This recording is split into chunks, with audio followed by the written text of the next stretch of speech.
திருச்சி மாவட்ட அனைத்திந்திய அண்ணா திராவிட முன்னேற்றக் கழகம் மாணவர் அணி சார்பில் இந்தி மொழி திணிப்பை எதிர்த்து மொழி போராட்டத்தில் அன்னை தமிழுக்காக இன்னுயிர் நீத்த மொழிப்போர் தியாகிகளுக்கு திருச்சி நீதிமன்றம் அருகில் உள்ள புரட்சித் தலைவர் எம்ஜிஆர் சிலையிலிருந்து அமைதி ஊர்வலமாக சென்று தென்னூர் உழவர் சந்தை அருகே உள்ள கீழப்பலூர் சின்னசாமி விராலிமலை சண்முகம் ஆகியோரது நினைவிடத்தில் வீரவணக்கம் செலுத்தப்பட்டது.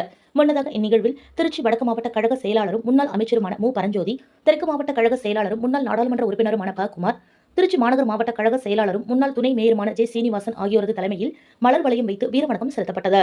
அதனைத் தொடர்ந்து திருச்சி கரூர் தேசிய நெடுஞ்சாலையில் கம்பரசம்பேட்டை தடுப்பணையில் உள்ள கீழப்பலூர் சின்னசாமி திருவுருவ சிலைக்கு மாலை அணிவித்து மரியாதை செலுத்தப்பட்டது.